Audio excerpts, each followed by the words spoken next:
যে আজকে তোমাদের দেখাবো এক্সেলের হচ্ছে ভিলুকআপ ফাংশন। তো এই ভিলুকআপ ফাংশন কেন ব্যবহার করা হয় সেটা আমি প্রথমে বলছি, তারপরে এটা কিভাবে আমরা তৈরি করব সেটা আমি স্টেপ বাই স্টেপ তোমাদেরকে দেখিয়ে দিচ্ছি। তো প্রথম দেখো, আমি এখানে একটা টেবিল বানিয়ে রেখেছি, একটা স্টুডেন্টের ডেটাবেস। তো এই ডেটাবেস আমি এখানে নজন স্টুডেন্টের ডেটাবেস আমি এখানে রেডি করে রেখেছি। তো তোমরা যখন কাজ করবে এরকম হাজার হাজার স্টুডেন্টের ডেটাবেস এখানে থাকবে। তো সেই টেবিলের ভিতর থেকে কোনো একজন স্টুডেন্টের যখন আমরা ডেটা খুঁজে বের করব তখন আমাদের এই ভিলুকআপ ফাংশন সাহায্য করবে। কারণ কোনো স্টুডেন্ট এসে বললো যে ওর রোল নাম্বার 9, নাম হচ্ছে অতনু। যদি কম ডেটা থাকে তাহলে আমরা খুব সহজে বের করে দেবো, যদি অনেক ডেটা থাকে তাহলে আমাদের এভাবে স্ক্রল করতে হবে, সেখানে অনেক টাইম আমাদের ব্যয় হবে। তো এই প্রবলেম সলভ করার জন্য আমরা এই ভিলুকআপ ফাংশনটা করব। তো আমি দেখাচ্ছি, দেখো এখানে আমি রোল নাম্বার লিখেছি 7।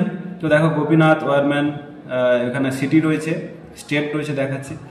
তো আমি এখানে 1 রোল নাম্বার দিয়ে আমি এন্টার করছি। দেখো 1-এ যে রয়েছে পুরো তার ডিটেলস এখানে চলে আসছে।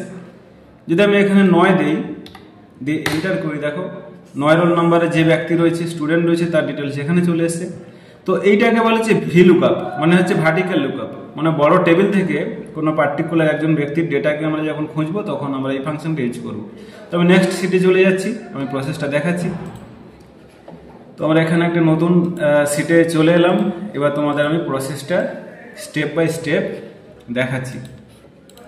তো দেখো, তো আমরা এখানে রোল নাম্বার এন্ট্রি করবো আর ডিটেলসগুলো এখানে আসবে। তো ফার্স্টে আমরা এখানে আসবো, এই নেমের যে কলামটা রয়েছে এখানে। তো ফার্স্ট সমান চিহ্ন এখানে আমরা দেবো, দিয়ে লিখবো ভিলুকআপ।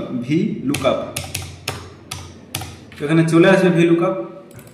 নেক্সট দেখো এখানে চেয়েছি কি লুকআপ ভ্যালু মানে হচ্ছে তুমি কার ভ্যালু দেখতে চাইছো। তো আমি রোল নাম্বারের ভ্যালু দেখতে চাইছি, কারণ আমরা রোল নাম্বার দিয়েই সার্চ করব, কারণ রোল নাম্বার সবার ইউনিক থাকে। নাম একই ক্লাসে অনেকের নাম শ্রেণিকা হতে পারে, বাট রোল নাম্বার একটাই থাকে। তো এই রোল নাম্বারে আমরা ক্লিক করব। এবার দেখো এখানে আমরা কমা দেব। তারপরে দেখো এখানে চেয়েছে টেবিল অ্যারে, মানে হচ্ছে পুরো টেবিলটাকে আমাকে সিলেক্ট করে দিতে হবে। নেক্সট কমা দেব।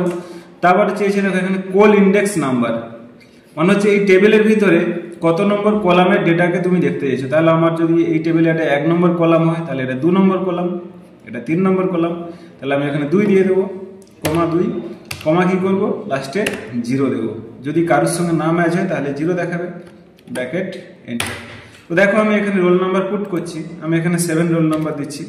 তো দেখো এখানে গোপীনাথ যে নামটা রয়েছে ব্যক্তি বা যে স্টুডেন্ট, তার নাম শো করছে। ঠিক সেম ভাবে ট্রেডে চলে যাব, এখানে সমান চিহ্ন দেবো, এখানে দেবো ভিলুকআপ। এখানে রাইট ক্লিক করব, সেম ভাবে কার ভ্যালু দেখতে চাইছো তো এখানে ক্লিক করব, রোল, কমা টেবিল অ্যারে, পুরো টেবিল সিলেক্ট করে দেবো।